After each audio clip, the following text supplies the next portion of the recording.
The agents winning in this market right now aren't just writing stronger offers, they're writing smarter ones.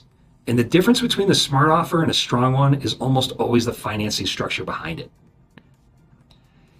Today, I'm going to walk you through 3 tools that most agents have either never used or never used correctly. And they change the outcomes. Here's the frustration I hear from agents in move-up and luxury markets specifically. My buyer loves the house, they can absolutely afford it, but they haven't sold their current home yet. So we either make a contingent offer, which the seller probably won't accept, or we wait and risk losing the house to someone who doesn't have that problem. This is a sequencing problem, and sequencing problems are financing problems, which means they have financing solutions. The same thing happens on the listing side.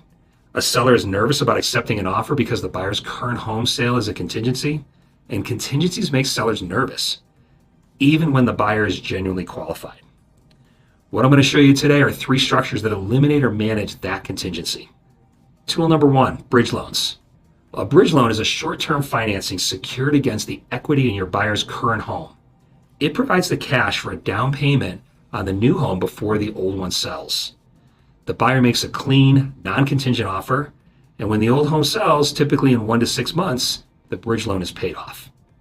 The cost is higher for short-term rates on a bridge loan, but the buyer gets access to their equity now and makes a competitive offer and avoids the contingency entirely. For many buyers, the math makes this the obvious move. Tool number 2 are seller concessions. I covered this in an earlier video, but it applies here too. A higher offer price with a seller concessions towards a rate buy down or closing costs can be just as attractive to the seller as a clean price offer, sometimes more. If the seller needs a certain net number, getting there by way of concessions rather than price reduction keeps both sides happy. Tool number 3 is structured contingency offers. When a contingency is unavoidable, the structure often matters enormously. A well-written contingent offer with a tight timeline, a pre-listed home, and a lender who will personally call a listing agent is a very different thing than a vague contingency with no backup. I can be that backstop. My job on a contingent offer is to give the listing agent confidence that when the old home sells, the financing closes.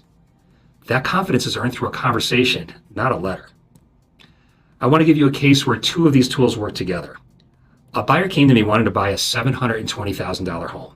She owned a condo worth about $400,000 with a $180,000 mortgage on it. Strong equity, strong income, no problem qualifying for the new home. But the problem is she needed to use equity from the condo for the down payment. And she didn't want to sell the condo first because she planned to rent it as an investment property after moving. So we set up a bridge loan against the condo for $100,000 to cover the down payment on the new home. She made a clean, no contingency offer, which was accepted. And after she moved in, she refinanced the condo into a DSCR investment property loan, which qualified on the rental income, not her personal income. And then she paid off the bridge loan at closing. One transaction turned into 2 loans and kept an investment property and a very loyal client who has since referred me to 4 of her friends. The mistake I see most often in move-up transactions, agents present the contingency as a problem to apologize for, instead of a structure to explain.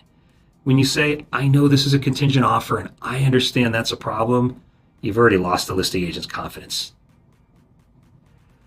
When you say, this is a contingent offer, here's the sale timeline, here's the buyer's pre-approval, and here's my lender's direct number because he'll call you personally to walk you through the backstop, that's a completely different conversation. The same contingency, 2 completely different presentations. One loses, one wins. Here's what to do this week. Number 1, look at your pipeline for any buyer who has a home to sell. That buyer is a bridge loan candidate. Call me before you write their next offer. Number 2, if you have a listing with a contingent offer sitting on it, call me. There may be a way to make that offer more compelling to your seller without changing the price. And number 3, I'm going to go deep on all of this in my next CE class this summer. Bridge loans, seller credits, contingent offer structures, and a few other tools that most agents in this market aren't using. If you want to get on that invite list, text me now. I work with agents who want to close deals that other agents can't figure out. If what I described today sounds like situations you run into, let's work together on them. Text me at 720-248-6892 or go to teamaronheim.com. Bring me the complicated ones.